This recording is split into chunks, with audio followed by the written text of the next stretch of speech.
नमस्ते, सलाम, सत श्री अकाल दोस्तों। मेरा नाम है चारू पारेख और आज मैं आप सभी को एक कहानी सुनाना चाहती हूँ। ये कहानी मैंने लिखी तो कुछ महीनों पहले थी, लेकिन अभी इस वक्त हम सभी लॉकडाउन में हैं, तो मैंने सोचा ये कहानी आप सबको सुनाई जाए। तो इस कहानी का शीर्षक है वो बचपन मुझे बुलाता है। हम सब के बचपन से जुड़ी एक याद ताज़ा कर देगी ये कहानी। तो कहानी कुछ इस तरह से है। काश कि हम फिर से बच्चे हो जाएं, जिंदगी के सही गलत छोड़ मन से सच्चे हो जाएं। नए साल का पहला महीना पुराना हो चला था और अब समय हो चला था बच्चों के चहेते हफ्ते यानी कि खेल कूद का। अंग्रेजी भाषा में अगर मैं कहूँ तो स्पोर्ट्स वीक का।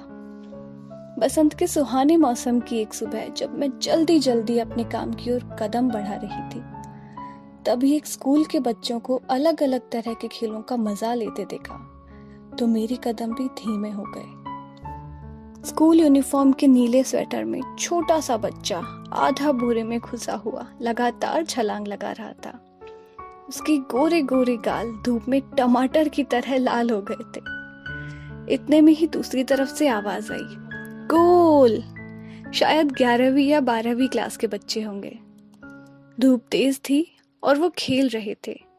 शायद इसीलिए उन्होंने अपने स्वेटर को उतारकर किसी ने गले में तो किसी ने कमर पर बांध रखा था। हम सभी तो ऐसा ही किया करते थे ना दोस्तों। अपनी टीम को फुटबॉल का मैच जिताने के लिए सभी उस एक बॉल के पीछे पड़े थे।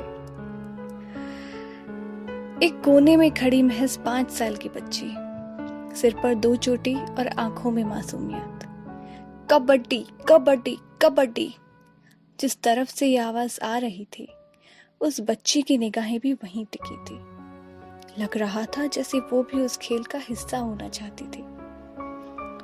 उस बच्ची की आंखों में जिंदगी के आने वाले वो सारे हसीन लम्हे मैं देख पा रही थी जो मैं खुद कहीं पीछे छोड़ आई थी।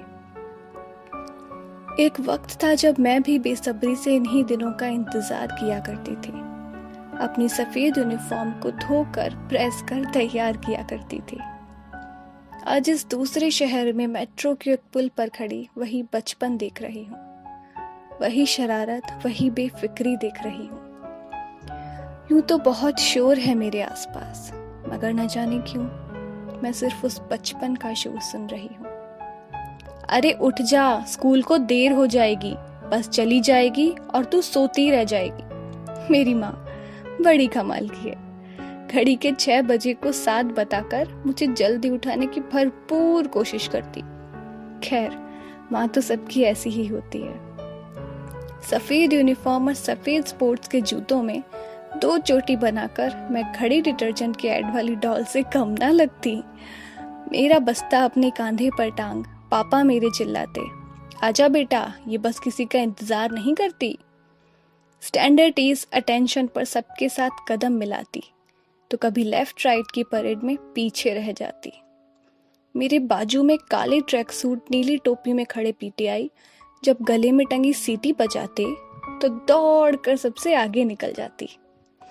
जब दोस्तों की बारी होती तो ताली बजाकर खूब चीयर करती और जब अपनी बारी आती तो नर्वस हो जाती, डर जाती कि कहीं हार न जाऊं।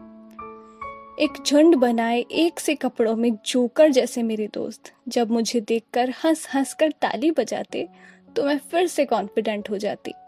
कबड्डी और खो खो का तो पता नहीं, मगर लॉन्ग जंप और बैडमिंटन में मेडल जीत लाती। और जीत कर जब अपने घर जाती तो मुझसे ज्यादा खुशी मेरी माँ मनाती।